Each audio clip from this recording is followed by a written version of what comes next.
Listo, allí ya estamos grabando y vamos entonces con esta cuarta charla dedicada a explorar esa serie de culto de los 60, la dimensión desconocida, utilizando diferentes técnicas astrológicas y, como he dicho otras veces, realmente la dimensión desconocida es solamente nuestra excusa para abordar diversos temas astrológicos, diversas herramientas, diversas formas de aproximarnos a un análisis astrológico. Y en particular, la última herramienta de la que les estuve hablando eran las dodecatemorias. Hemos intentado en dos ocasiones avanzar sobre ese tema, pero por una razón o por otra no hemos podido hacerlo. Vamos a ver si en esta ocasión sí logramos redondear ese tema de las dodecatemorias. Hay dos cosas que quiero abordar hoy. La primera es las dodecatemorias, cómo trabajarlas desde un punto de vista práctico, comentarles un poco o explicarles un poco cómo utilizar esa herramienta que les pasé la última vez, esa hojita de cálculo de Excel, que les sirve combinándola con las cartas fijas del set para obtener las dodecatemorias de cualquier carta natal que estén estudiando. Hay otras formas, utilizando el set, de obtener información de las dodecatemorias, también las vamos a examinar. Eh, Bien, y con esa herramienta, una vez que hayamos entendido cómo utilizar esa herramienta de cálculo para las dodecatemorias, vamos a aplicar esa técnica a analizar un hecho importante en la vida de Rod Serling, el creador de la dimensión desconocida, del cual ya hemos hablado. O sea, vamos a examinar, vamos a regresar sobre la carta de Rod Serling, de la que hablamos un poquito en algún momento. Vamos a regresar sobre su carta y además vamos a examinar un momento en su vida, un momento importante, que fue la muerte de Melvin Byron. Y vamos a hacer ese análisis tanto de su carta como de ese momento, combinándolo con las dodecatemorias. Esa es un poco la idea para hoy. Antes de entrar en materia, les quiero comentar algo, y es que publiqué hace rato en el foro de posibles cursos, ese foro en el que he estado reuniendo o presentando propuestas para cursos que pienso abrir o que pensaba abrir vía internet. Publiqué un nuevo tópico que se llama Una propuesta uraniana. Y efectivamente esta propuesta es, digamos, un punto de inflexión dentro de lo que es mi forma de entender la enseñanza a través de Internet. Estoy dándole una vuelta completa a este tema, y en lugar de hacer una serie de cursos o de ofrecer una serie de cursos, lo que voy a hacer es que voy a crear una comunidad de aprendizaje colaborativo. Eh, no voy a entrar en detalles, simplemente se los estoy mencionando para que lo sepan. Quienes estén interesados pueden ir al correspondiente tópico en River y leen esa propuesta, los 3 puntos de esa propuesta, y en caso de que estén interesados en incorporarse, bueno, pues simplemente agregan su nombre en los comentarios del correspondiente tópico. Bueno, que estoy viendo que Daniela también ya se incorporó. Bueno, fíjense, ya tenemos un grupo mínimo para arrancar. O sea, con toda certeza, ya con la gente que ha dicho presente a esta propuesta, ya puedo asegurarles que a más tardar el 6 de marzo. ¿Y por qué digo el 6 de marzo? Porque el 6 de marzo es cuando Urano entra en Tauro. Y yo creo que toda esta propuesta, todo este giro que le estoy dando a la manera de abordar la enseñanza a través de Internet, tiene que ver con esa entrada de Urano en Tauro, porque Tauro es mi ascendente, ¿no? Yo soy ascendente Tauro, y esa entrada de Urano en Tauro yo creo que es un poco lo que me está, lo que estoy sintiendo como una necesidad de innovar, como una necesidad de cambiar el paradigma con el cual me aproximo al tema de la enseñanza a través de Internet.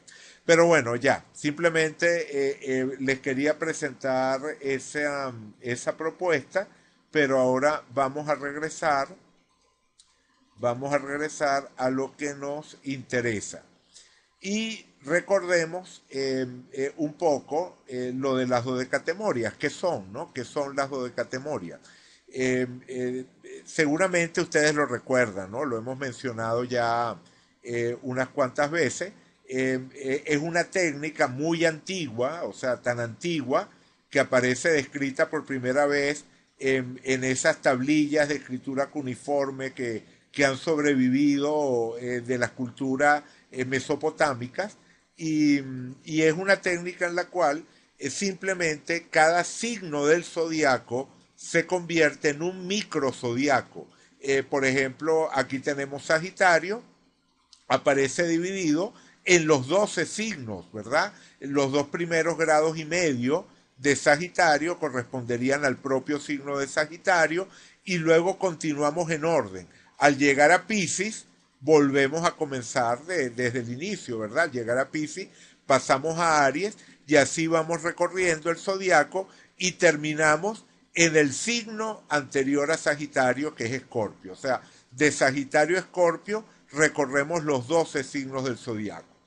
Esta forma de dodecatemoria es muy antigua.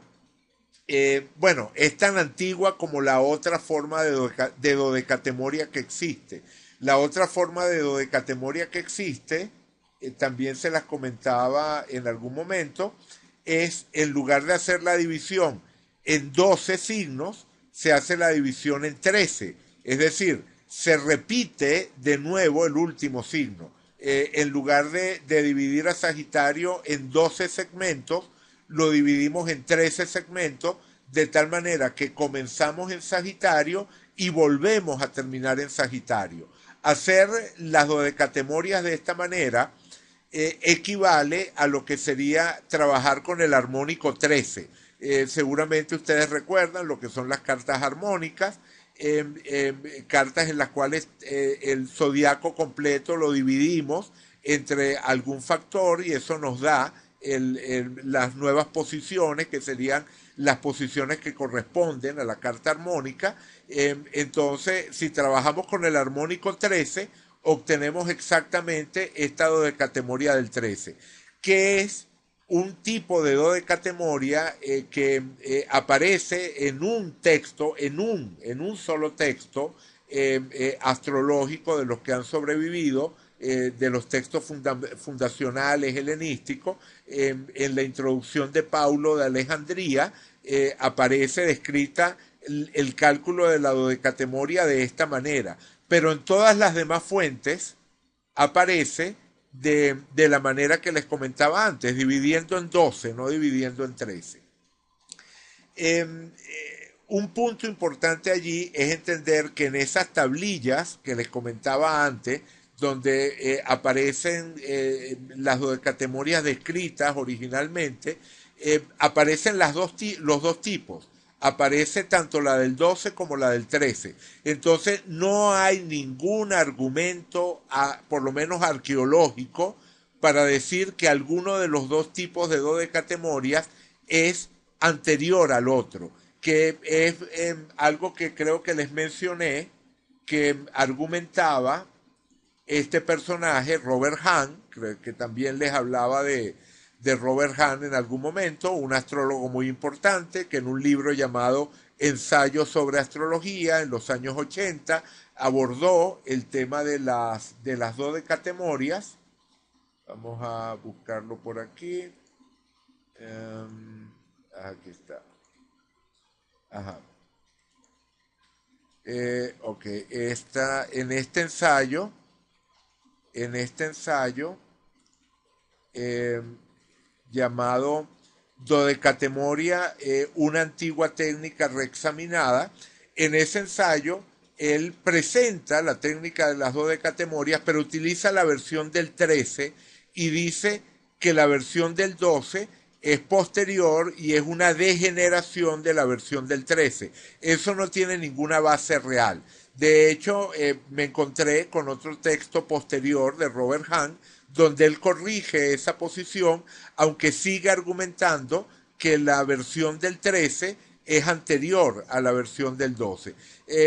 Al final realmente no hay, como digo, ningún argumento arqueológico para decir que una de las dos vino antes de la otra, pero sí hay en el razonamiento de Robert Hahn algo interesante, que es asociar la versión del 13 a una dodecatemoria de origen lunar, mientras que la del 12 la asocia a una dodecatemoria de origen solar. O sea, la dodecatemoria del 12 tendría una vinculación con los ritmos y las características del Sol, mientras que la del 13 estaría asociada a los de la Luna. Y eso puede tener sentido definitivamente. Pero lo cierto es que de las dos, la que gozó de popularidad en la época helenística, cuando se establecieron los fundamentos de la astrología tal como la conocemos, fue la del 12, la versión del 12. Es la que aparece descrita una y otra vez por los diferentes autores y es la que se sigue utilizando durante la Edad Media. En la Edad Media eran muy comunes este tipo de tablas, las tablas de doceavas partes, que es otra forma de llamarla a las dodecatemorias. Dodecatemoria en griego significa doceava parte. Entonces, en latín lo llamaban duodenario. Entonces, cuando ustedes leen duodenario, doceava parte o dodecatemoria, en los tres casos se están refiriendo exactamente a lo mismo. También hay un término hindú llamado duodasama, creo, o algo por el estilo, duat para abreviar, que también estaría refiriéndose a lo mismo, a este tema de la doceava parte. Pero es importantísimo recordar que cuando nosotros utilizamos la dodecatemoria del 12, eso no equivale al armónico 12. La dodecatemoria del 13 equivale al armónico 13, pero la del 12 no. La del 12 rompe totalmente con la lógica de los armónicos y eso a mí me gusta, eso en lo personal a mí me gusta. O sea, en la del armónico 13, en la dodecatemoria del 13 que equivale a la del armónico 13, de alguna forma se están superponiendo dos formas de interpretar la información, porque los modernos estudios sobre las cartas armónicas nos dan una interpretación de lo que significa el armónico 13 y el uso tradicional de las dodecatemorias, ya sean del 12 o del 13, nos da unas pautas diferentes para realizar esa interpretación. Entonces, definitivamente prefiero la versión del 12, que es una propuesta en sí misma totalmente distinta de esta versión moderna o de esta aproximación moderna que son los armónicos. Donde notamos que no se trata de un armónico en el sentido moderno de la palabra, en el hecho de que la última dodecatemoria del signo de Sagitario es Escorpio y la primera dodecatemoria del signo de Capricornio es Capricornio. Es decir, cuando vamos recorriendo el zodiaco y pasamos de Sagitario a Capricornio, hay una dodecatemoria que estaría faltando, ¿verdad? Estaría faltando la dodecatemoria de Sagitario. Y esa discontinuidad nos está diciendo que no estamos trabajando con una carta armónica, estamos trabajando con algo diferente. Ese algo diferente pareciera sugerir un elemento estructural del zodiaco. O sea, nos está diciendo que el zodiaco tiene una especie de reflejo holográfico en cada uno de sus componentes, de sus 12 signos, como que cada uno de los 12 signos es capaz de contener la información completa del zodiaco. Bien, bueno, ¿cómo se calcula la posición de la dodecatemoria de un planeta? Tenemos un planeta X, qué sé yo, en el grado 20 de Sagitario, Bueno, y nos preguntamos en dónde, ¿verdad? En qué signo estaría cayendo su dodecatemoria. Bueno, o sea, recordemos que la posición zodiacal de un planeta es el signo más el grado dentro del signo. Por ejemplo, si hablo del grado 20 de Sagitario, el signo es Sagitario y el grado sería 20. Decir que el signo es Sagitario es exactamente lo mismo que referirse al valor 240. ¿Por qué 240? Porque Sagitario comienza en el grado 240 medido desde el cero de Aries, ¿verdad? Si nosotros nos colocamos en el cero de Aries, ¿verdad? Nos colocamos en el grado cero de Aries, eh, del grado, perdón, no sé qué pasó aquí, alguien, ok, del grado cero de Aries, al grado cero de Tauro hay 30 grados, a Géminis 60, luego 90, 120, 150, 150, 180, 210, 240 y aquí comienza Sagitario. Entonces decir el grado cero de Sagitario es lo mismo que decir 240. Entonces, por ejemplo, el grado 20 de Sagitario, por poner algo, aquí esta luna está en el grado 21.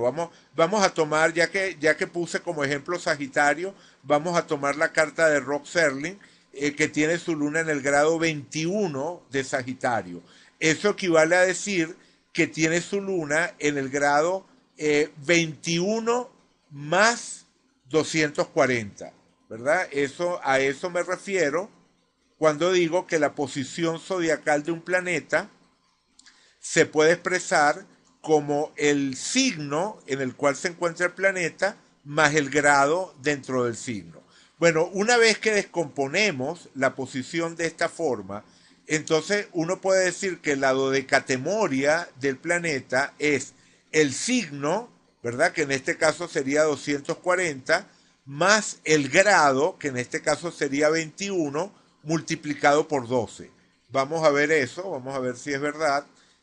Vamos a poner la calculadora y decimos 21 aproximadamente, ¿no? Porque era 21 con algunos minutos, pero esto nos va a dar un valor aproximado. 21 por 12, ¿verdad? 21 por 12, ¿verdad? 21 por 12, este es 252. A eso le sumamos 240 y me da 492. Se pasa de 360. Entonces, como se pasa de 360, tengo que llevarlo otra vez o sea, tengo que restar 360 tantas veces como sea posible de ese número y quedarme con el valor restante, ¿no? Es decir, el resto de dividir este número entre 360. Pero eso es lo que se llama la función módulo. Para los que recuerden esto del bachillerato, el módulo es el resto de una división. Entonces, 492 módulo 360 me da 132. Entonces, la dodecatemoria sería 132. Entonces, ¿qué tengo cómo convierto esto de nuevo en un signo? Bueno, el grado 120 corresponde al comienzo de Leo. Estos son 12 grados más allá del 120. Entonces, 132 es el grado 12 de Leo. Entonces, vamos a ver dónde cae la dodecatemoria de la luna de Rod Serling. Voy a activar las dodecatemorias directamente. O sea, aquí ya las tengo calculadas, ahora les voy a explicar cómo calcularlas, pero simplemente para ver si esto es verdad, ¿no? Calculamos la dodecatemoria de Rod Serling y entonces fíjense que la dodecatemoria de la luna aparece en el grado 19 de Leo. ¿Qué grado dije yo? Dije 132, dije 12 de Leo. Evidentemente allí, bueno, el error tiene que ver con que no tome en cuenta los minutos, porque es casi que grado y medio, ¿no? 21 grados 35 minutos. Entonces el error en el cálculo vino de haber obviado ese medio grado. Eh, Aquí hay un visor 11 que me está pidiendo ser presentador. Voy a poner pausa un momento. Ok, seguimos grabando. Bueno, les estaba diciendo que la diferencia entre 12 de Leo y 19 de Leo, que es el valor que aparece aquí, es por el hecho de yo haber hecho un redondeo muy grande, haber puesto el grado 21 en lugar del, por lo menos el 21.5. Si hubiese puesto el 21.5, habría salido mejor. Vamos a repetirlo. Vamos a poner 21.5 por 12. 21.5 por 12 más 240 módulo 360 y fíjense que ahora me dice 138, o sea que es mucho más cerca, ¿verdad? Me sale el grado 18 de Leo. En todo caso ven que la fórmula funciona. Si pusiera los valores con todos los decimales, entonces obtendría el valor exacto. Que eso es lo que hace la hojita de cálculo de Excel. La hojita de cálculo de Excel que les pasé hace exactamente ese cálculo que les estoy explicando. Por ejemplo, en Excel existe la función residuo, ¿verdad? Que es equivalente a esa función módulo que aparecía en la calculadora. Entonces, simplemente aquí utilizando esa función residuo y utilizando los valores de 30 y de 360 grados, todo expresado en radianes, porque las cartas que se guardan en el set tienen los valores en radianes, no en grados. Entonces, todo esto es transparente para ustedes. De nada de esto se tienen que preocupar. En esta hoja de cálculo simplemente van a tener los correspondientes valores expresados en radianes, como digo, y la fórmula que se emplea es exactamente esa que les acabo de mostrar. O sea, simplemente multiplicar el grado, la posición por 12 y sumársela a la base del signo, ¿no? Al principio del signo. Vale, perfecto. Entonces, ¿cómo la usamos? ¿Cómo usamos esa base de datos? Vamos a aplicar o vamos a utilizar como ejemplo, vamos a utilizar como ejemplo eh, el caso de Daniela. Daniela intentó hacerlo y le dio un error. Entonces, voy a utilizar, a ver, ¿dónde está? Ajá, charlas y tertulias, aquí está. Daniela intentó hacer uso de esa base de datos y no le funcionó. Le produjo un error, se lo pongo aquí en grande para que lo vean, porque esto les puede pasar a ustedes, ¿no? Puede ocurrir. eh, Pongo pausa un momento. Ok, perfecto, seguimos. Entonces, les estaba diciendo que Daniela intentó usar la hoja de cálculo y le dio este error. ¿Ok? Este es un error que les puede ocurrir. Normalmente es una tontería, normalmente es alguna tontería. Entonces vamos a repetir tal cual con los datos que usó Daniela, vamos a repetir para hacer el cálculo. Ella me pasó por aquí, ella me pasó por aquí los datos originales. Ok, aquí está.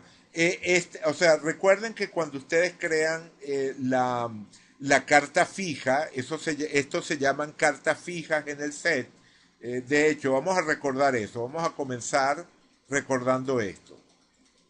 Esto ya lo he explicado otras veces, pero yo sé que es un poquito complicado, no tanto, pero sí tiene sus detalles. Entonces vale la pena regresar sobre esto para que quede claro. Eh, Cuando ustedes están en el set, si le dan botón derecho en cualquier parte blanca, les aparece esta opción que se llama guardar como fijo, ¿verdad? Es decir, guardar como carta fija. Cuando ustedes toman esta opción, lo que están haciendo es guardando la carta que tienen en la pantalla en un formato de carta fija, es decir, un formato que queda estático con las posiciones de los planetas tal como aparecen allí. Entonces, vamos a guardarla. ¿Verdad? Aquí me dice la carta natal de Rod Serling, le doy clic allí y entonces me dice que la carta ha sido guardada, la carta fija ha sido guardada con el número 47. Entonces luego ustedes van a a su directorio set, ¿verdad? Donde tengan la instalación del programa set. En esa instalación del programa set hay una carpeta que se llama charts.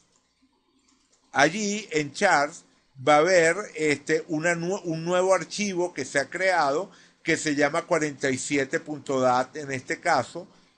O sea, lo abren con el bloc de notas de Windows, le dan doble clic allí. Bueno, en este caso simplemente doble clic porque yo ya tengo asociado esos archivos .dat con el bloc de notas. Si ustedes no han hecho esa asociación, entonces es posible que la primera vez Windows le pregunte, bueno, ¿con qué programa abro esto? Si Windows se lo pregunta, entonces, bueno, ustedes le dicen que lo abra con el bloc de notas. Bien, entonces, aquí aparece la información, tal como les dije antes, en el expresada en radianes, las posiciones de los planetas expresadas en radianes. Ah, por cierto, otro detalle. Aquí en formato, tienen que estar atentos a que no esté activa la opción ajuste de líneas. ¿Ok? Esta opción de ajuste de líneas tienen que tenerla desactivada. Bien, entonces, copiamos, ¿verdad? Copiamos hasta aquí, hasta donde comienzan las casas. O sea, donde están las entradas que tienen varios números, ¿verdad? Todas esas corresponden a planetas o a partes árabes que ustedes hayan definido. Las copian, ¿verdad? Bueno, los últimos números que aparecen aquí son las casas o ángulos, como por ejemplo el ascendente, el medio cielo, el fondo de cielo, etcétera, etcétera. Entonces son estos 16 últimos que aparecen aquí. Las 12 casas y luego aparecen repetidos los 4 ángulos, ¿no? Entonces aparecen estos 16 valores al final que no tienen tantos datos como todas las otras posiciones. Esos no los van a copiar, van a llegar nada más hasta donde están los datos completos.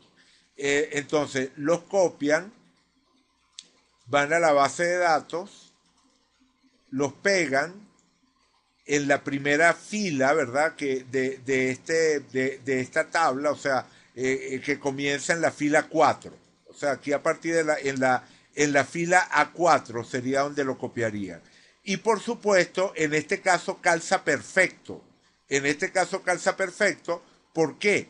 Porque yo tengo una configuración activa y esa configuración define un número determinado de puntos a ser guardados. Si ustedes usan una configuración diferente, entonces el número de puntos a ser guardado va a ser diferente y entonces esto puede que no calce igual. O sea, es decir, que se quede corto. Entonces vamos a hacer exactamente ese tipo de experimento con los datos de Daniela.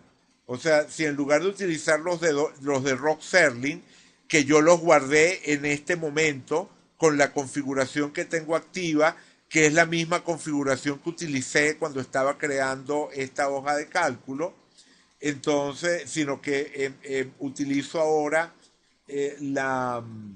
los datos de Daniela, que ella los creó con una configuración diferente. Bueno, el número de valores simplemente va a ser distinto. O sea, voy a copiar,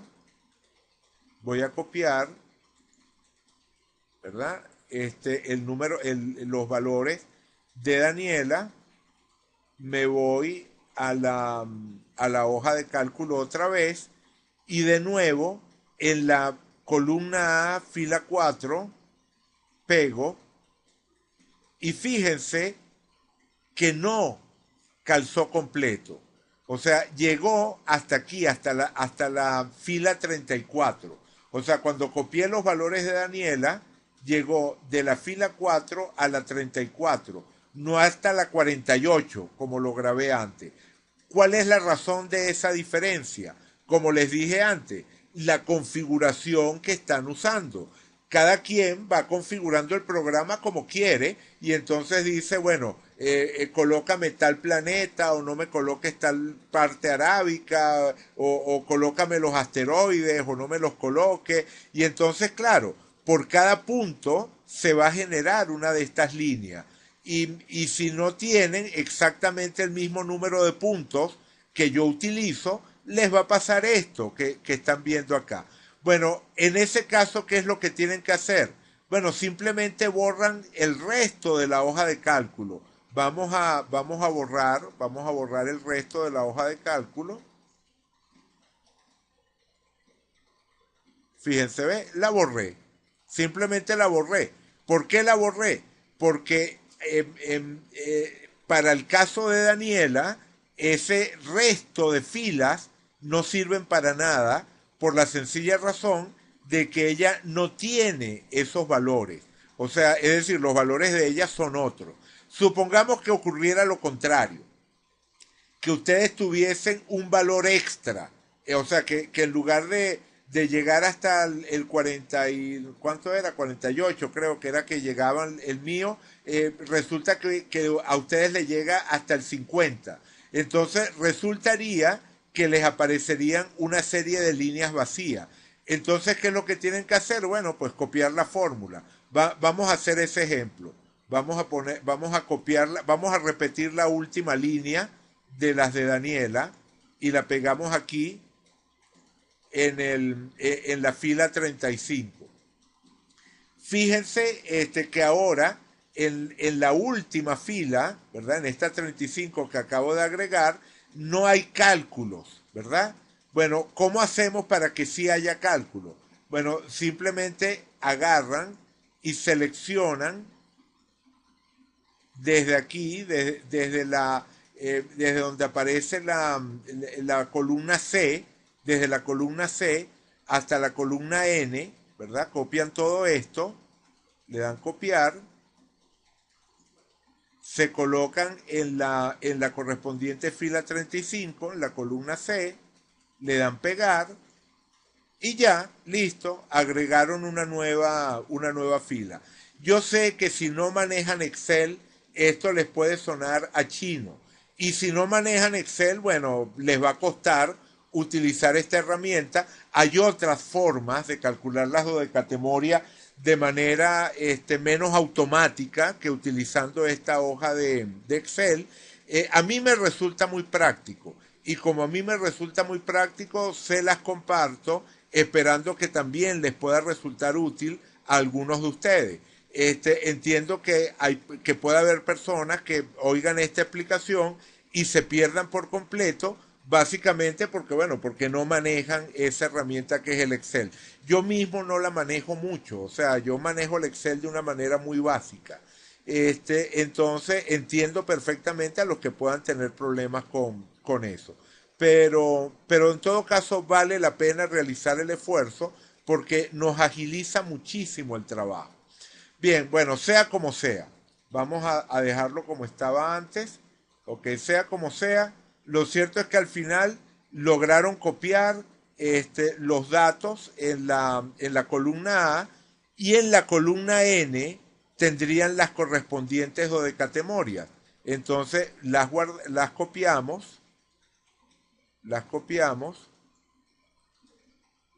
las copiamos y vamos a crear un nuevo, una nueva, un nuevo archivo, o voy a modificar alguno que ya exista. Voy a hacer eso. A tomar uno de los archivos que ya existen aquí. Este mismo de Rock Serling que acabamos de crear y que lo he creado varias veces. Entonces lo tomo y lo voy a editar. Voy a seleccionar todo, lo borro todo y pego, y ahí están los datos de Daniela ya calculadas, las dodecatemorias. Estas serían las dodecatemorias de la carta de Daniela. Y vamos a agregar aquí las posiciones de las casas de Daniela, las copiamos, las agregamos al final,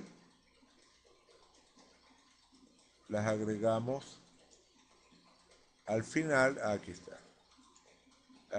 Perdón, déjenme cerrar esta, ok. Ajá, las agregamos al final, ok, y ahí está, ¿no? Este archivo, si yo lo guardo, si yo guardo este archivo, que se llama 47.dat, bueno, aquí están las dodecatemorias de la carta de Daniela. Si yo voy para acá, de nuevo al programa, y tomo la carta 47, que aquí me dice que son las de Rock Serling, pero, o sea, sí, vamos a hacer una cosa para que vean que todo cuadra. Cierro el programa y lo vuelvo a abrir. Cierro el programa y lo vuelvo a abrir. Porque cuando abro el programa, al momento de abrir el programa, él lee todos los archivos de cartas fijas y entonces actualiza los nombres. Entonces fíjense que ahora la número 47 ya no dice Rock Serling, ahora dice Deca Natal Daniela, es decir, las dodecatemorias de la carta natal de Daniela. Si yo las activo, bueno, ahí están. ¿Okay? Estas son las dodecatemorias de la carta natal de Daniela. Claro, para ver que efectivamente están bien calculadas, habría que hacerlo sobre la carta de ella, pero simplemente quise hacer o sea, no lo vamos a hacer porque nuestro interés está en Rock Serling, vamos a regresar a Rock Serling, pero lo hice para que tuviesen un ejemplo de uso de la hoja de cálculo con una configuración del set diferente a la que yo uso. Bien, voy a hacer una pausa aquí para preguntar. Más o menos se entiende lo que he estado diciendo. O sea, he estado hablando absolutamente chino o más o menos captan la idea de cómo utilizar la hojita de cálculo en Excel. Recuerden una cosa, aquellos de ustedes que quieran usar esa hoja de Excel, ok, Laura lo entiende, maravilloso. Bien, aquellos de ustedes que quieran usar esa hoja de Excel como hizo Daniela y tengan problemas al momento de usarla, recuerden que estoy a la orden en el foro de River. En el foro de River me pueden decir, mira, traté de usar la hoja de cálculo y no me funcionó por tal o cual razón. Y entonces, bueno, igual que hice la explicación ahora, que le sirve a Daniela para aclarar el punto, bueno, también grabaría algún material o me reuniría con ustedes y les iría explicando cómo utilizar esa correspondiente hojita de cálculo y entonces, bueno, pueden incorporarla a su caja de herramientas. Vale, perfecto. Entonces, sigo, pues, continuamos por aquí. Asumimos que ya esto está entendido. Bueno, existe otra forma también. Bueno, voy a volver a colocar la carta de Rock Serling. Vamos a volver a poner la carta de Rock Serling. Y vamos a ver rápidamente otra manera de calcular las dodecatemorias que no se las voy a explicar en detalle, pero les voy a mostrar que es posible. Recuerdan que la dodecatemoria de la luna de Rod Serling caía por aquí en el grado 19 de Leo, ¿verdad? Bueno, fíjense, aquí en las partes árabes yo tengo definidas una serie de partes para el cálculo de dodecatemorias.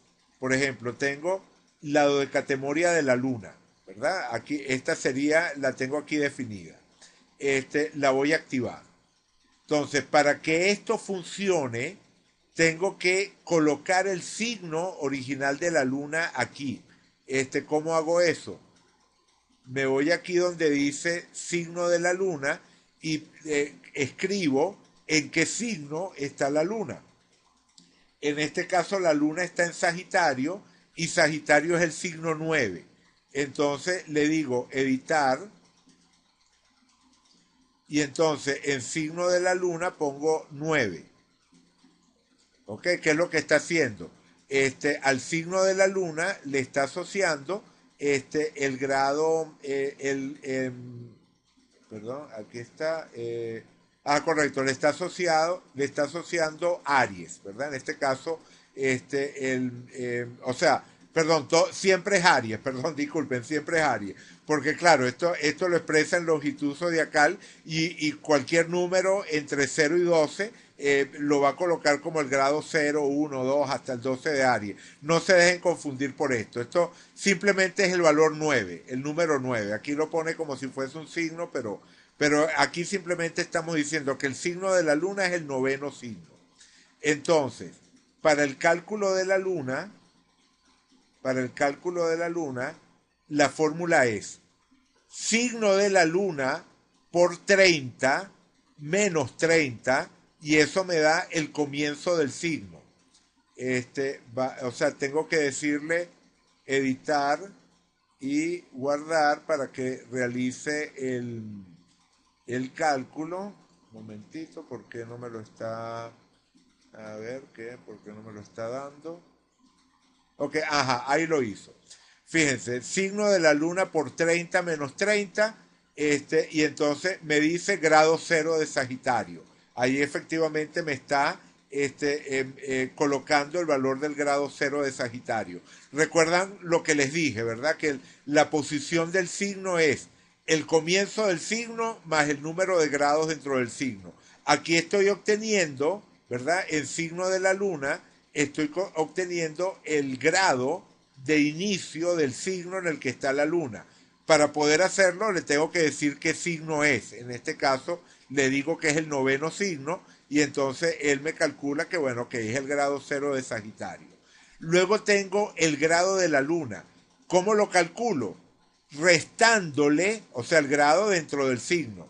¿Cómo se lo calculo?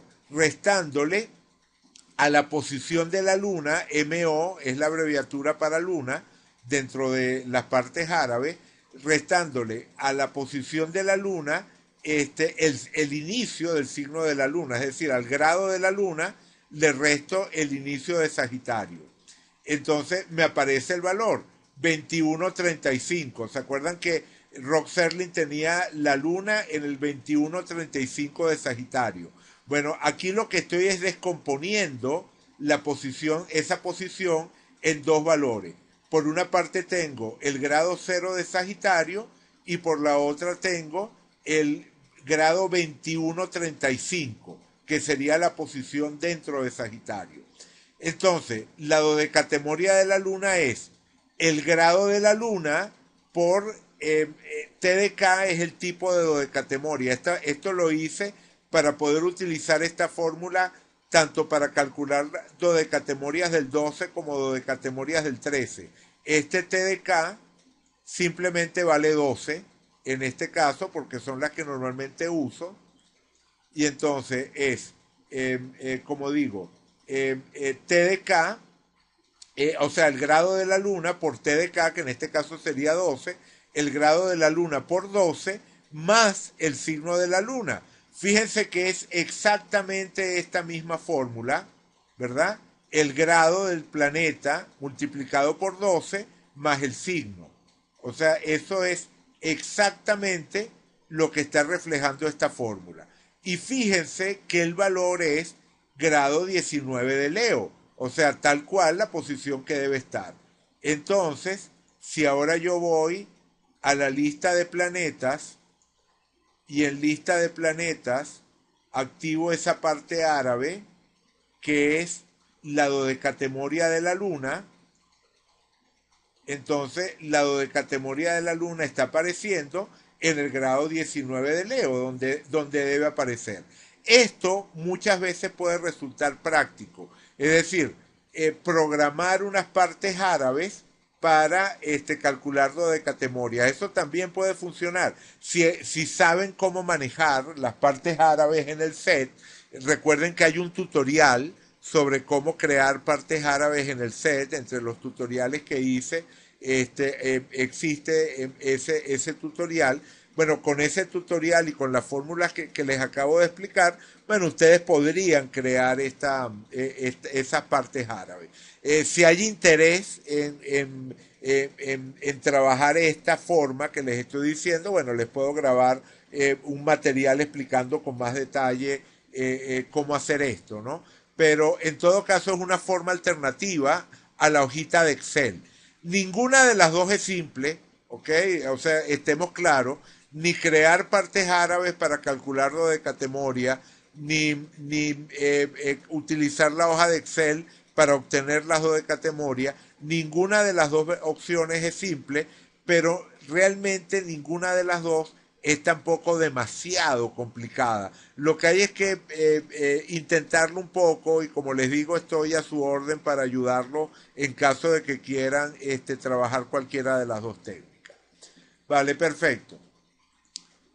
Vamos a usar la hoja de cálculo que es la más sencilla, es la más rápida y entonces voy a repetir todo el proceso tal cual desde el principio. Voy salvar como carta fija. Salvamos como carta fija, en este caso ahora aparece como número 48.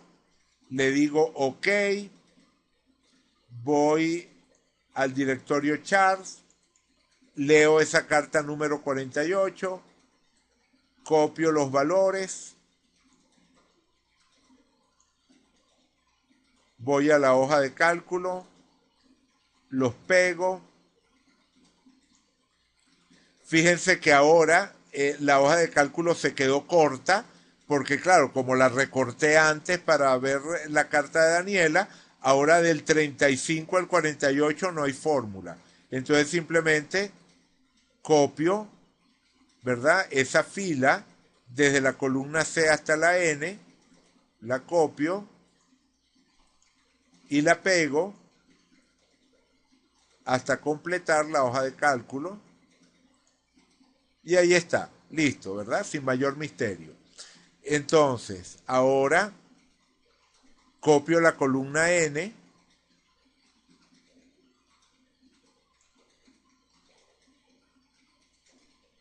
me voy al archivo 48, pego, elimino la línea en blanco que se crea.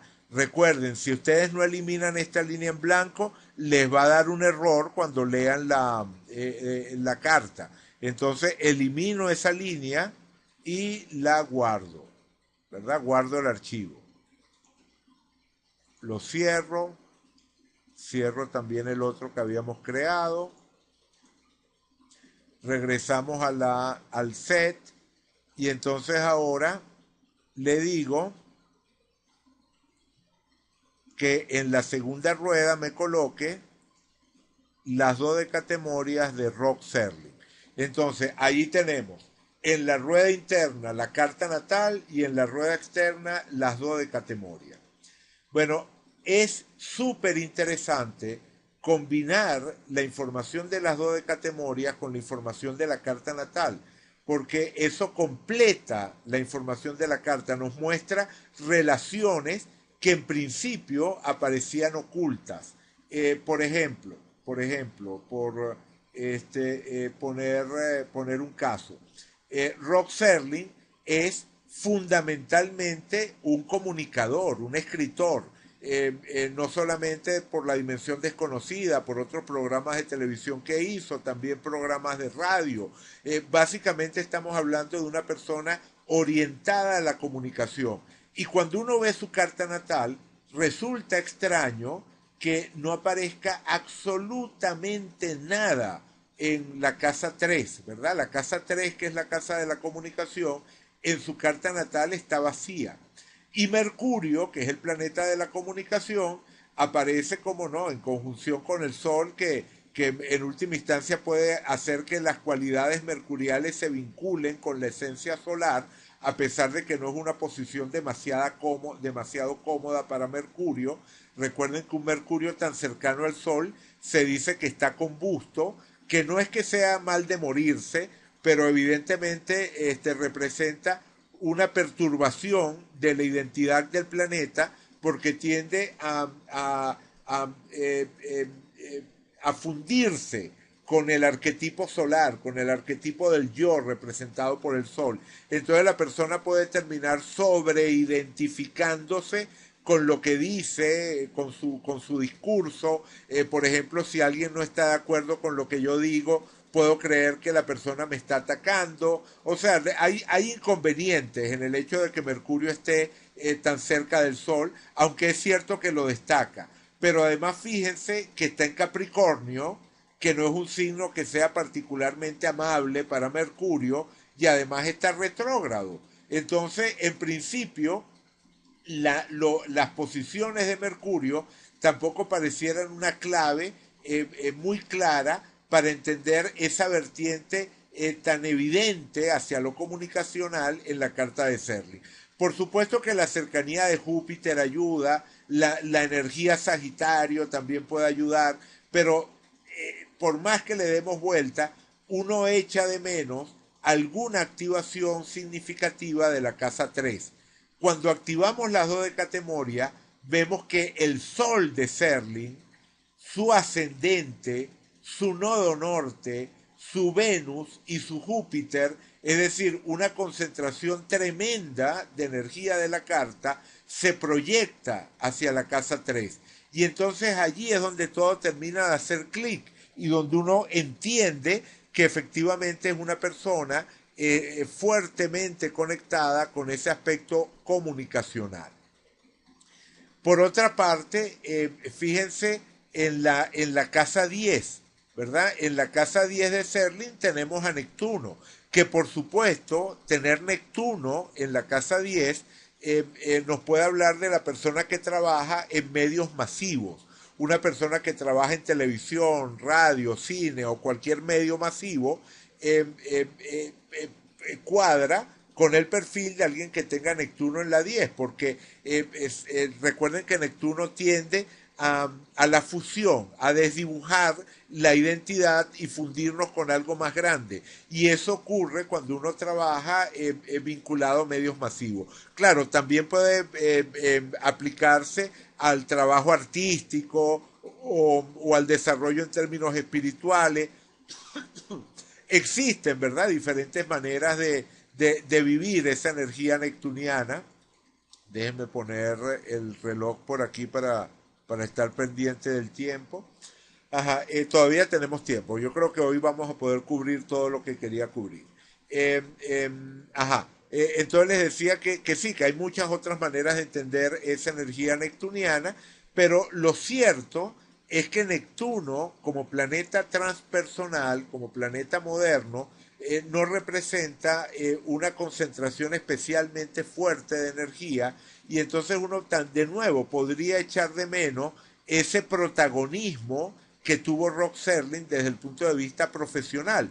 Recuerdan que él salía al comienzo de La Dimensión Desconocida, él siempre sale hablando. Y lo mismo hacía con ese otro show que también hizo llamado Galería Fantástica, ¿no? Ahí al comienzo del programa sale siempre él hablando, presentando el programa de ese día. Es decir, hay un interés, un deseo de mostrarse, de protagonizar, que en principio choca con esa casa 10 totalmente vacía.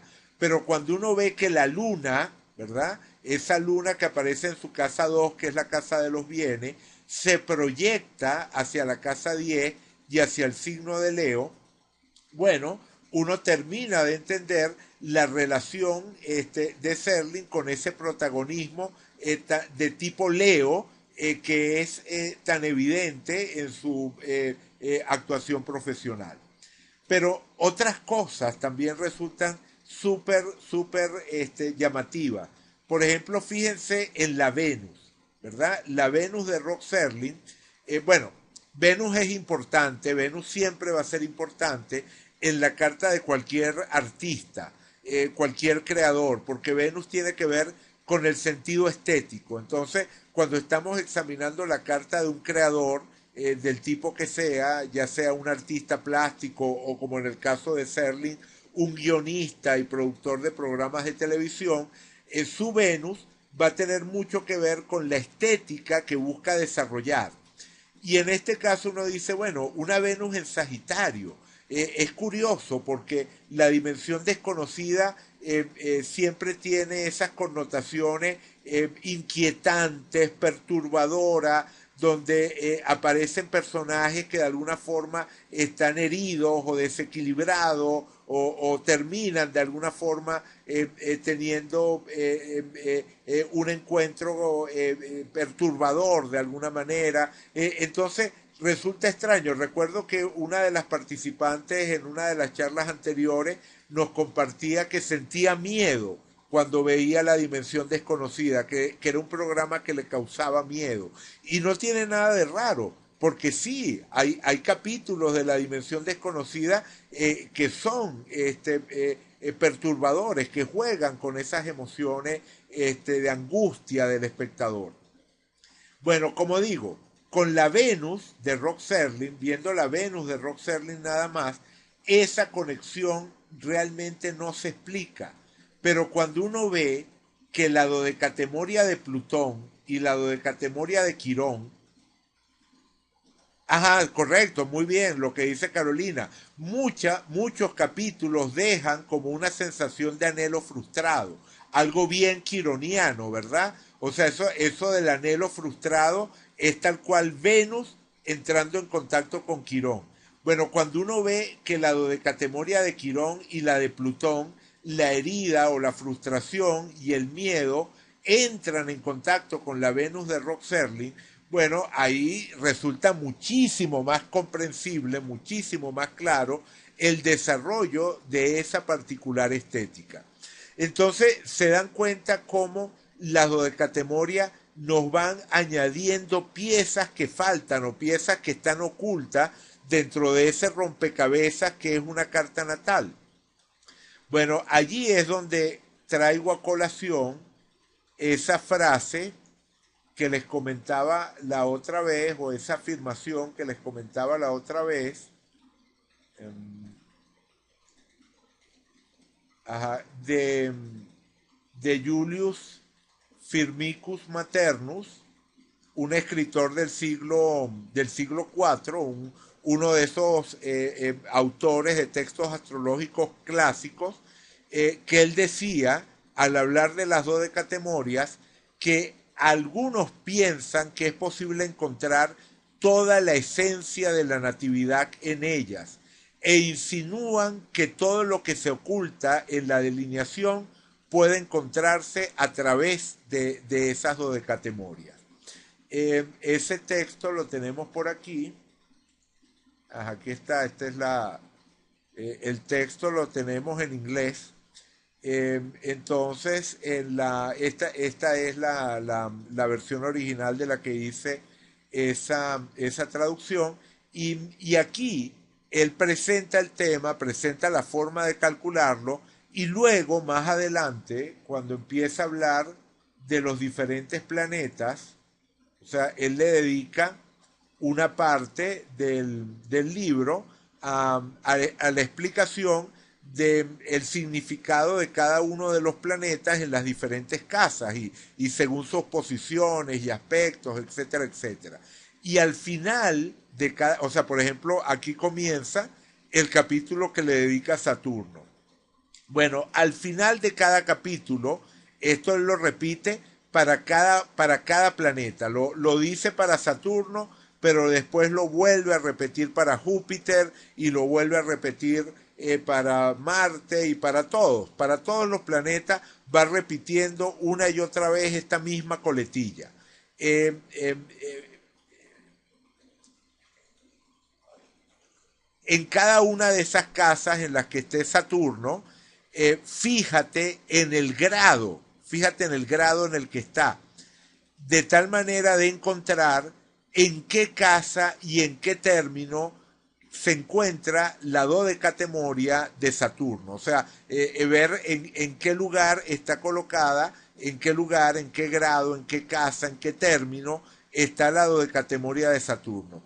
Y a partir de la dodecatemoria y del término en el que se encuentra esa dodecatemoria, podrás encontrar todo el poder de Saturno. Es decir, y esto como digo, lo repite para los demás planetas, pero fíjense en esto, lo que nos está diciendo es que el significado del planeta en esa carta no está completo si yo no tomo en cuenta la proyección del planeta por dodecatemoria y me fijo en dónde cae, en qué término está y podemos añadir además qué aspectos hace, cómo se relaciona con las posiciones natales, etcétera, etcétera. Eso es lo que explica Robert Hahn en el ensayo del que les hablaba antes. En ese ensayo, lo único que yo le objeto a ese ensayo es el hecho de que él simplemente pase de largo de la versión del 12 para las dodecatemoria, trabaje solo con las del 13 y diga además que es una versión, que la del 12 es una versión degenerada del original que sería el 13. Pero todo lo demás que dice Robert Hahn aquí es muy sensato, empezando por su sugerencia de cómo trabajar las dodecatemoria. Colocar las posiciones natales, agregar las posiciones por dodecatemoria y ver qué agregan a la interpretación, pero además también ver las relaciones que establecen las posiciones por dodecatemoria con los planetas natales, como lo que acabamos de hacer, ¿verdad? De fijarnos en que la dodecatemoria de Plutón y de Quirón caen sobre Venus. Así que este Quirón que él tiene en la casa 6, casa del trabajo, recuerden que su trabajo era ser guionista, y este Plutón que tiene en la casa 9 y que por lo tanto tiene que ver con todo lo que es la filosofía de vida que desarrolla, su forma de generar una visión sintética de la realidad. Bueno, ese Plutón que está en la casa 9 y ese Quirón que está en la casa 6 se proyectan los dos hacia la casa 1, que es la casa del yo, y además afectan la manera de vivir su Venus. Esta Venus se modifica por la cercanía con esas dodecatemorias. Vale, bien, pero las dodecatemorias no nos van a servir solamente para completar nuestra interpretación de una carta natal. También las podemos combinar con técnicas prospectivas. Y ahí es donde entro a la fecha de las que les quería hablar. La fecha de la muerte de Melvin Byron. Aquí está, la muerte de Melvin Byron. Vamos a colocar tránsito, simplemente. Vamos a comenzar viendo nada más los tránsitos de ese día en el que murió Melvin Byron. Les cuento un poco, ya la otra vez, pero no quedó grabado, les estuve hablando un poquito de este caso, entonces quienes ya lo conocen me disculpan la repetición, pero para que quede grabado y para quienes no me oyeron en el intento de charla que tuvimos que suspender, les repito la anécdota. Rod Serling peleó en la Segunda Guerra Mundial en el frente del Pacífico, y lo cierto es que él está, y bueno, y vivió durante ese periodo muchísimas situaciones de muerte. Aparentemente él se peleó con un oficial de mayor rango. Bueno, él era un soldado cualquiera y se peleó con un oficial y a partir de eso lo destacaron, lo enviaron a un batallón, que era un batallón que enviaban a todas las misiones más peligrosas y que tenía una tasa de mortalidad altísima. Entonces, él efectivamente en batalla vivió muchas situaciones cercanas con la muerte. Pero hubo una que lo impresionó especialmente, que lo dejó marcado y que tiene muchísimo que ver con lo que es el espíritu de la dimensión desconocida. Resulta que esta persona, Melvin Byron, era un amigo, un compañero dentro de ese batallón en el que él estaba, y se encontraban en ese momento en descanso, no estaban en batalla, estaban descansando en las Filipinas y allí estaban pasando el tiempo y aparentemente Melvin Byron estaba contando un chiste, estaba haciendo un monólogo cómico para el resto del batallón y Rod Serling estaba entre el público viéndolo y aparentemente era amigo de Melvin Byron. Bueno, me imagino que al final en esos batallones peleando uno al lado del otro, se van generando vínculos de amistad que deben ser bastante estrechos. Y lo cierto es que ya con eso basta para imaginarse el impacto que iba a tener lo que va a ocurrir a continuación, lo que les voy a contar. Pero existe otra versión de esta misma historia, según la cual el momento en el que pasa lo que les voy a contar, realmente Rod Serling estaba al lado de Melvin Byron y estaban los dos juntos tomándose una fotografía. Digamos que si era que Melvin estaba dirigiéndose a todo el batallón haciendo un monólogo cómico o si era que estaba al lado de Serling, en cualquiera de los dos casos, o sea, tomándose una foto los dos, en cualquiera de los dos casos, por supuesto, el punto es impresionante, pero el segundo parece muy exagerado, porque lo que ocurrió es que soltaron una entrega de provisiones para el campamento en el que estaban, esas entregas aéreas que supuestamente bajan con un paracaídas y hubo algún problema con el paracaídas y la entrega aérea cayó simplemente sobre este personaje Melvin Byron y lo mata en el acto. Por supuesto resulta mucho más probable la primera versión en la que Rod Serling estaba en el público y junto con el resto de sus compañeros ven cómo les cae esa caja con provisiones encima a Melvin Byron y lo mata. Eso digamos que ya sería suficientemente impresionante y es muy probable, mientras que en el otro caso el propio Serling habría estado a centímetros de la muerte, ¿no? Si realmente hubiese estado al lado de Melvin Byron cuando cayó la caja con provisiones. Bueno, de las dos versiones, como digo, me parece mucho más probable la primera, pero simplemente las dos existen, ¿no? Hay gente que lo cuenta de una manera y gente que lo cuenta de la otra y no he encontrado ninguna fuente fiable que me permita despejar la duda. Pero lo que sí sabemos es el día, no sabemos tampoco a qué hora exactamente ocurrió, pero por como se cuenta toda la anécdota, pareciera que haya sido a media tarde. Entonces, aquí lo coloco. 18 de diciembre de 1944 a las 3 de la tarde. Bien, ¿qué tenemos aquí cuando vemos esta fecha por tránsito? Si colocamos la lista de tránsitos, encontramos cosas interesantes. Por ejemplo, el Saturno en tránsito de ese momento, desde la casa 8, que es la casa de la muerte, le hacía oposición bastante exacta de apenas 6 minutos de arco a el Mercurio de Rod Serling, que es el regente de la casa de la casa 8, que es la casa que asociamos al tema de la muerte. Entonces, este Saturno opuesto a Mercurio, siendo además Mercurio regente de la 8, ¿verdad? La oposición viene desde la 8 y es al regente de la 8.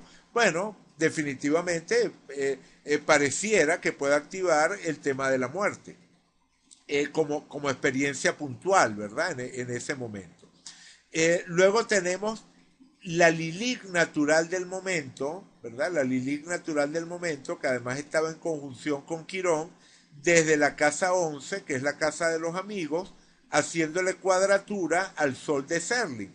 De nuevo, Lilith, que es un indicador que tiene que ver con lo caótico, cuadra con este tipo de experiencia. Porque pónganse en los zapatos de Serling, ¿no? O sea, ellos están descansando, están pasándola bien y de repente en fracciones de segundo la vida de esta persona termina y termina de esta forma tan aparatosa.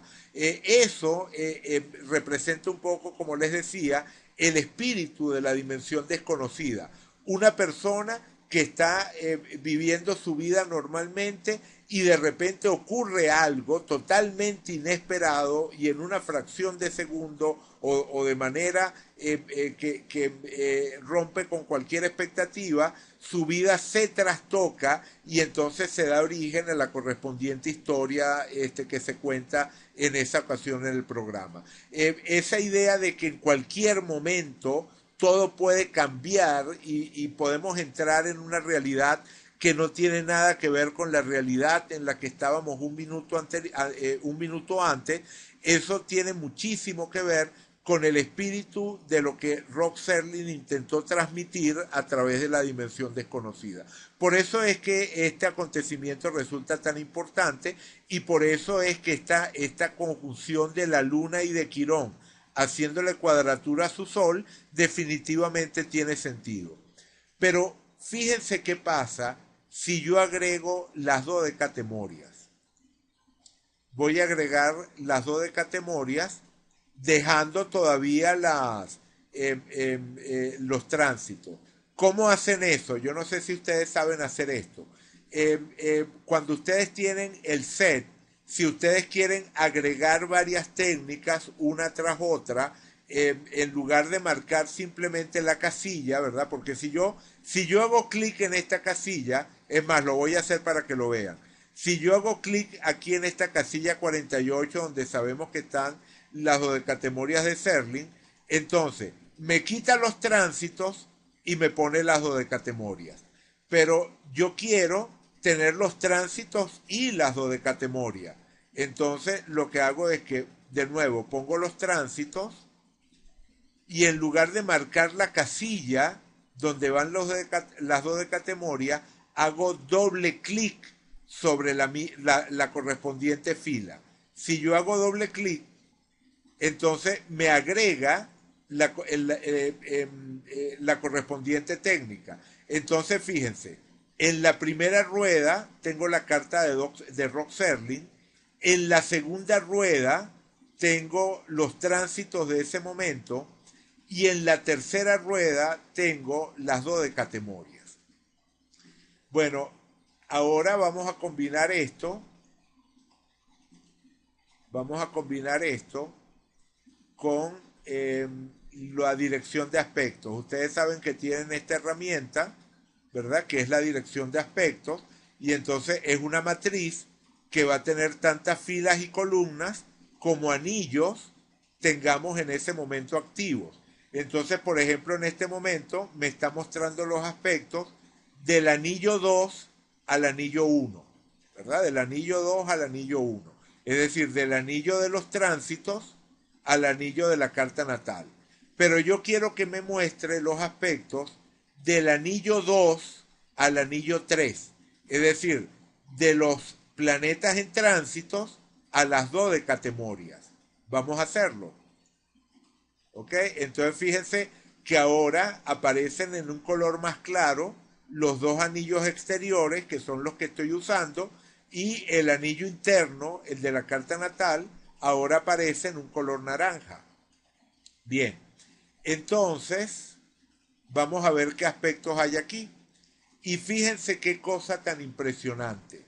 Cuando colocamos las dodecatemorias y vemos los aspectos, Carolina dice, es impresionante todo lo que se deja hacer ese programa, no he visto nada igual. Ah, sí, este programa a mí me fascina, este programa me encanta precisamente por el poder que nos da. O sea, es una caja de herramientas súper flexible. Por eso vale la pena aprender a usarlo y sacarle todo el provecho que uno le pueda sacar. Porque realmente se va adaptando, el programa se va adaptando a lo que uno quiere hacer con él. Bueno, entonces, en este caso tenemos de la rueda 2 a la rueda 3. Y cuando lo hacemos, fíjense qué cosa tan impresionante. Ese Plutón que antes no estaba haciendo ningún contacto importante, y recuerden que Plutón es el planeta que asociamos directamente al tema de la muerte y a una experiencia extrema como la que estamos describiendo. Bueno, ese Plutón pasa a estar a 33 minutos de arco, apenas 33 minutos de arco, de la oposición al Sol. Claro, en este caso no es el Sol natal, sino la dodecatemoria de ese Sol natal. Pero esto es notable. O sea, que ese Plutón se esté oponiendo de manera tan exacta a la dodecatemoria del Sol, nos está abriendo a otro nivel de interpretación, a otro nivel de lectura de ese momento. Pero además fíjense que ese mismo Mercurio, del que estábamos hablando antes, ¿verdad?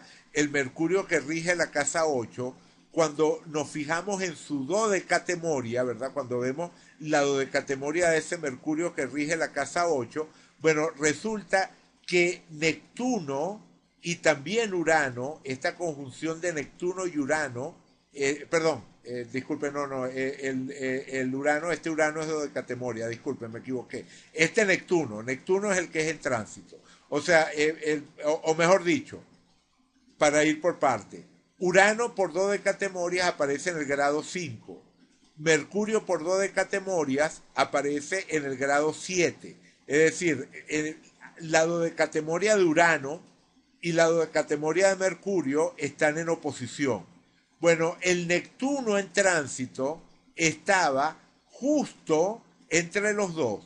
Es decir, estaba en el grado 6, a un grado de la dodecatemoria de Urano y a un grado de la dodecatemoria de Mercurio. Es decir, el tránsito de Neptuno estaba activando la oposición entre Urano y Mercurio que aparece en las dodecatemorias. Vamos a desmontar esto, vamos a irlo viendo por parte. Primero, es interesantísimo que a nivel de dodecatemorias, Mercurio y Urano estén opuestos. O sea que la dodecatemoria de Mercurio y la dodecatemoria de Urano en la carta de Rod Serling estén en oposición. ¿Por qué es interesante? Porque eso nos está permitiendo entender el estilo original, diferente, único de Rod Serling para expresarse, para transmitir esa energía comunicacional. Además que fíjense que esa dodecatemoria de Mercurio se proyecta al signo de Aries y cae sobre el Marte natal de Rod Serling, o sea, bastante cerca del Marte natal de Rod Serling, es decir, se carga de energía. Por cierto, que Rod Serling era conocido por ser muy peleón, o sea, se enfrascaba en conflictos muy fácilmente. De hecho, lo llamaban el niño enojado de la televisión. O sea, cuando él empieza a tener éxito, el apodo que le pusieron era The Angry Boy, el muchacho enojado, el niño enojado de la televisión. Porque siempre estaba de alguna manera luchando con los patrocinadores, tratando de saltarse las censuras que se establecían en esa época. Era un personaje conflictivo. Entonces eso cuadra con ese Mercurio en Aries, cayendo además sobre su Marte natal y en oposición a Urano. Es decir, esta oposición Mercurio-Urano definitivamente se sentía.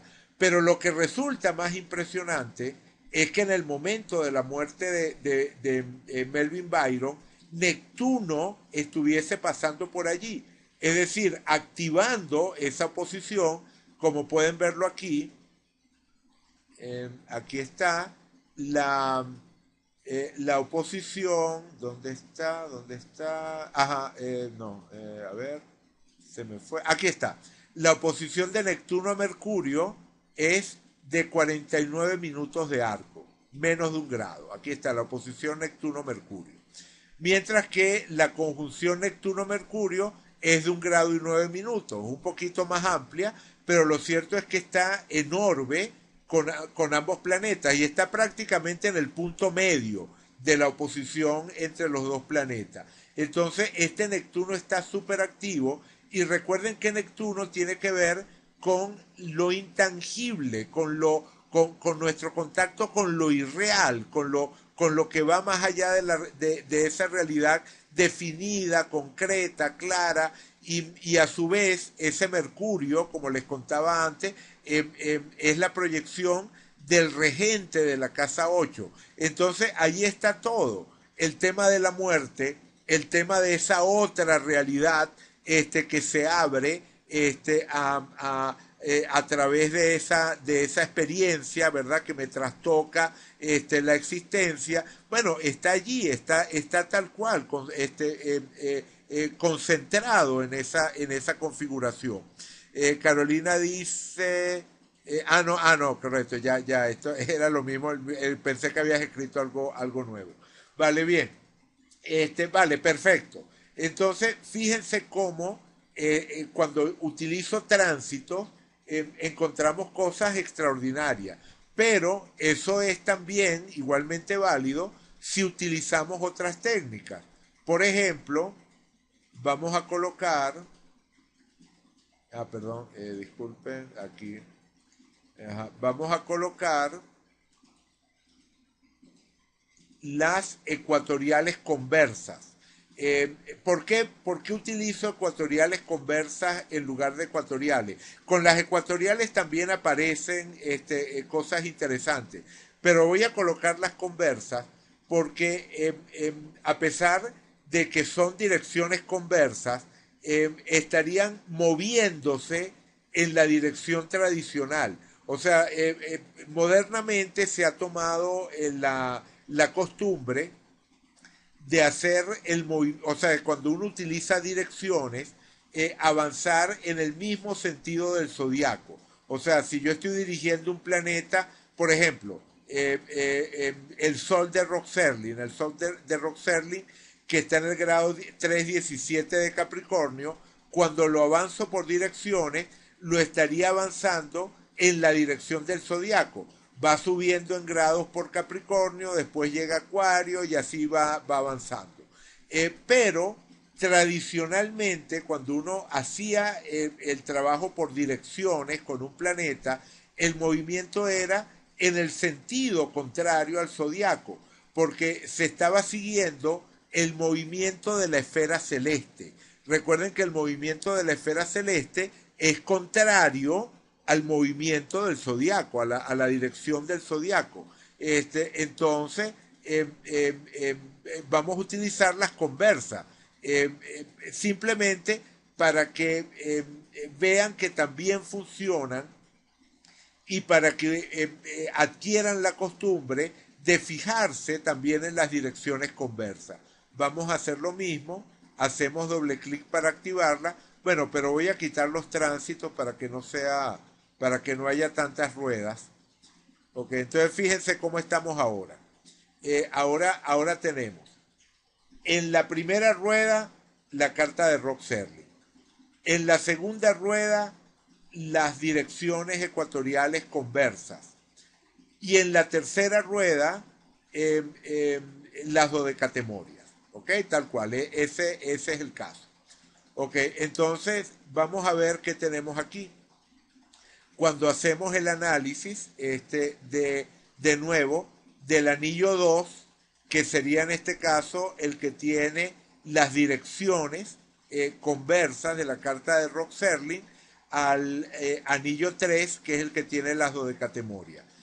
Fíjense, por ejemplo, en este caso, lo primerito, la Venus en cuadratura con Lilith, bueno, con una de las Lilith, la Lilith osculatriz.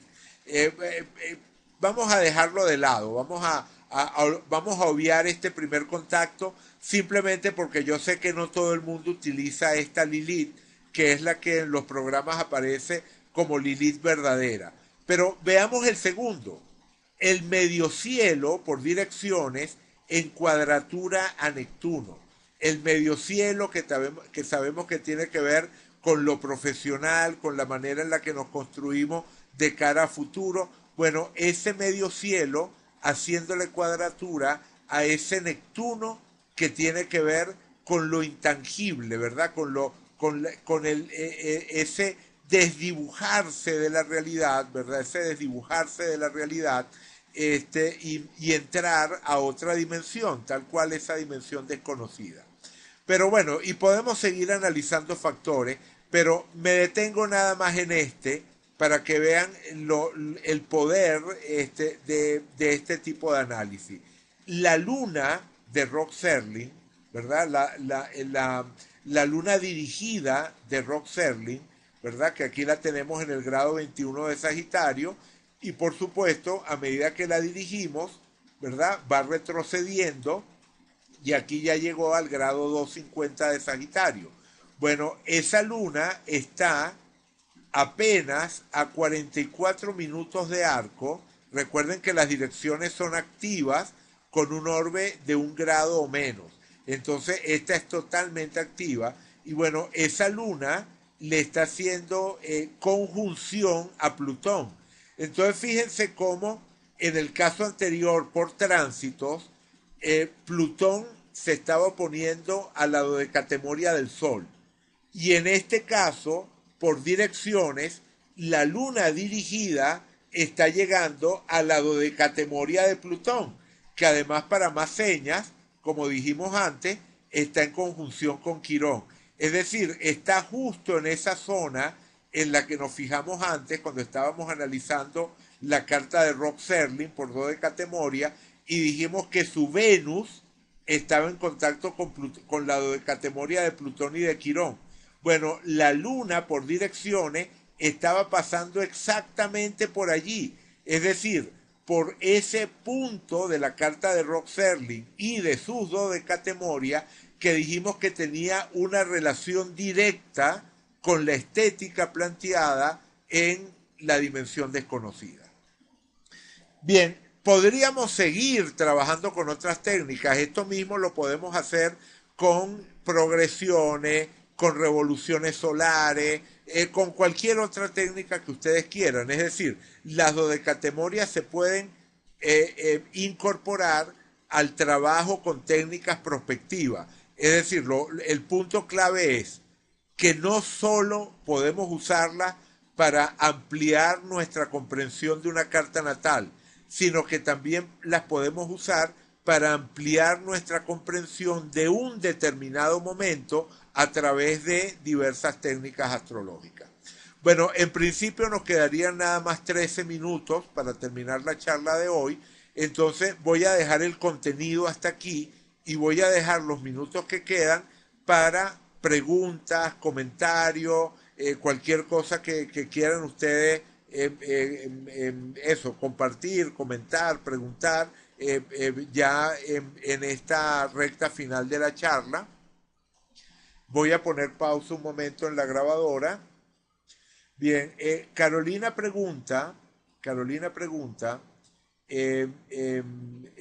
sobre los sobre el peso, ¿verdad? Aquí está, ¿no? Carolina pregunta, mi principal duda tiene que ver con el peso o dinámica en la interpretación en los matices de una dodecatemoria. La idea básica es que el planeta original es tu centro de gravedad. Al momento de interpretar el Sol de Rod Serling, tenemos que comenzar por interpretar su Sol en Capricornio. O sea, lo más importante, vamos a poner nada más, la, la carta. Vamos a comenzar con el caso más sencillo, poniendo nada más carta y dodecatemoria. Tenemos que el Sol de Rod Serling está en Capricornio y eso no lo va a cambiar el hecho de que la dodecatemoria del Sol esté en Acuario. Lo que me está diciendo es que ese Sol Capricornio tiene un matiz acuariano. O sea, tiene una conexión con Acuario y con la casa 3. Se proyecta en esa dirección. Aparece un vínculo que sería similar a un aspecto, ¿verdad? O sea, que estuviese recibiendo un aspecto y eso sabemos que modifica el planeta. O una relación que esté determinada por la posición del regente. En ese mismo orden de ideas es que tienes que incorporar las dodecatemoria. Es decir, es un matiz que modifica el planeta original, pero que no está sustituyendo o negando esa naturaleza original del planeta. Hay un astrólogo medieval llamado Guido Bonatti. Guido Bonatti, vamos a escribir ese nombre. Guido Bonatti, que es muy importante. Guido Bonatti dejó una verdadera enciclopedia astrológica bueno, que refleja eso, buena parte de lo que era el conocimiento o sea, lo que se sabía, lo que se manejaba, las técnicas que le daban forma a la práctica astrológica en su época.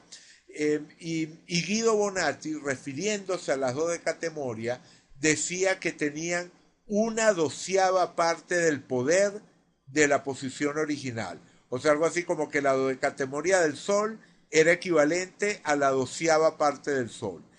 Uno no se tiene que tomar eso literal, porque claro, Bonatti simplemente está literalizando el concepto, ¿verdad?, de doceava parte y lo está proyectando sobre el aspecto semántico, ¿verdad? Está diciendo, bueno, para yo interpretar este símbolo, bueno, lo voy a considerar como si fuese una especie de pequeño sol, ¿verdad? O sea, la dodecatemoria del sol es como un sol secundario pequeño que tiene una doceava parte del valor del sol.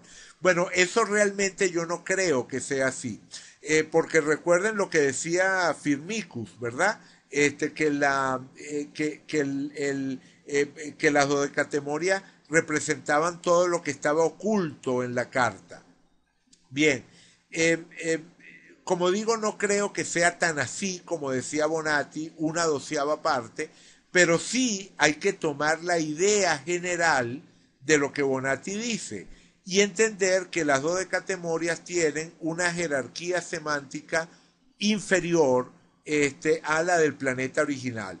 Primero veo la posición original y luego complemento su significado agregando la dodecatemoria. No sé si con eso te contesté tu pregunta, Carolina.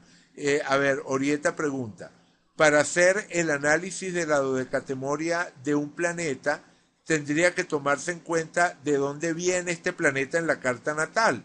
Algo más que se añada a la interpretación, muy interesante, Eduardo. Tal cual, efectivamente, Orieta, cuando uno está viendo la dodecatemoria del planeta, tiene que recordar qué casas rige el planeta original y en qué casa se encuentra el planeta original. Es decir, la dodecatemoria me complementa el significado del planeta original, así que tengo que tomar en cuenta esa posición original. Vale, bien, perfecto. No sé si hay alguna otra pregunta. Yo sé que hoy estuvo particularmente denso porque, bueno,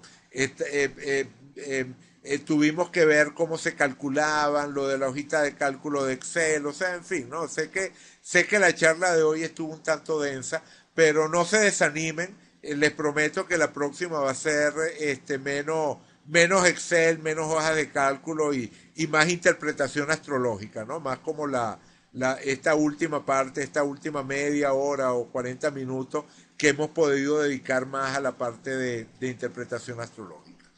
Pero si no hay más preguntas, entonces, bueno, lo dejaría hasta acá.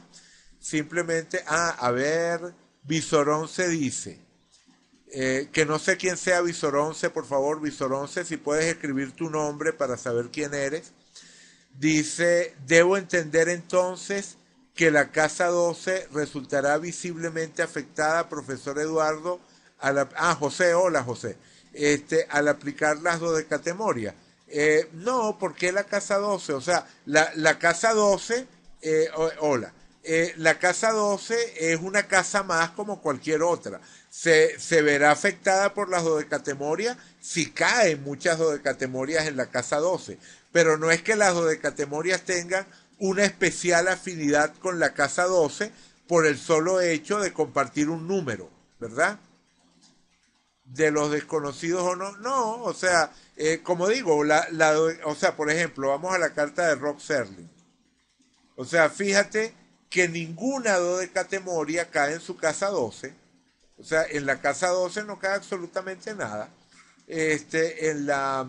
O sea, hay mucho énfasis en su casa 3, su casa 10, su casa 5, pero en la casa 12 no. Tú dices que la casa 12 es la de lo desconocido. Sí, pero en un sentido diferente a aquello que decimos cuando hablamos de que las dodecatemorias revelan lo que está oculto. Cuando decimos que la dodecatemoria revela lo que está oculto en la carta, nos estamos refiriendo a que muestran relaciones que no son evidentes. Como esto, de que la Venus de Rock Serling tenga una relación tan fuerte con Plutón y con Quirón. Esto no aparece en la carta de Rock Serling. Cuando uno ve la carta de Rock Serling y ve esa Venus, bueno, lo que ve es una Venus que está en trígono con Marte, una Venus que está en casa 1, que está en Sagitario, que está regida por un Júpiter en Capricornio, en conjunción con el Sol, pero no estamos viendo ningún contacto de Venus con Plutón y no estamos viendo ningún contacto de Venus con Quirón. Pero cuando agregamos las dodecatemorias, nos damos cuenta de que Venus, o sea, de que esa Venus tiene una relación directa con Plutón y con Quirón. Eso es algo que estaba oculto en la carta natal, pero que no tiene nada que ver con la casa 12. ¿Ok? Vale. Vale, de nada. Perfecto. Ok, bien. Entonces, si no hay más preguntas, lo dejamos hasta aquí. Gracias a ustedes, gracias por participar. Espero que estén presentes la próxima semana. Y bueno, nada, seguimos en contacto. Ah, a ver, Laura dice, ¿podría tener algo que ver con la parte inconsciente de la persona? Sí, eso tiene sentido, Laura. O sea, decir que las dodecatemorias pueden representar aspectos de la personalidad que no resulten tan evidentes como las posiciones natales. Eso puede tener sentido. Claro, esta es una técnica que yo he estado incorporando desde hace relativamente poco tiempo y no la he visto de esa manera que tú estás diciendo, no he intentado aplicarlo de esta manera, pero lo que tú estás diciendo, Laura, tiene muchísimo sentido y habría que tratar de buscar casos de estudio en los cuales comprobar esa hipótesis. Vamos a asumirlo por lo pronto como una hipótesis interpretativa totalmente válida, pero sí tiene mucha lógica que al tener una jerarquía semántica inferior, ¿verdad? Al estar subordinada, o sea, al estar la interpretación de la dodecatemoria subordinada a la interpretación del planeta, entonces tiene sentido que pueda corresponder a una dimensión un poco menos consciente que la del planeta original. Eso como idea general de interpretación me parece que tiene muchísimo sentido, Laura. Visor 13 dice, sería algo así como los puntos medios. Sí, también, efectivamente, o como las anticias, ¿no? O sea, ustedes saben que también hay algo llamado anticias, que son proyecciones que se realizan a Norma Iris, vale, genial, Norma Iris. Efectivamente, Norma Iris, hola, efectivamente, como los puntos medios o como las anticias, serían aspectos complementarios y podrían estar menos visibles, podrían ser menos visibles o estar menos conscientes que los puntos básicos, ¿verdad? De la carta. Vale, genial, genial. Me gusta esa comparación con puntos medios. Eventualmente podemos hablar de las anticias, ya que las mencioné, podemos hablar de puntos medios y podemos hablar de Anticia. Me parece que ese puede ser un buen tema para la próxima charla, que en la próxima charla introduzcamos el tema de las anticias o anticio y el tema de los puntos medios y los apliquemos otra vez a seguir profundizando en estos esquemas con los que estamos trabajando. Vale, bien, genial. Entonces, ahora sí, lo dejo hasta acá, ya llegamos al final del tiempo. Gracias a ustedes. Y sí, ¿verdad? Menos mal que todo funcionó, que la parte técnica funcionó bien. Esta vez no tuvimos esos problemas con el audio. Me alegra mucho eso. Vale, bien, entonces lo dejamos hasta aquí. Apago la grabadora.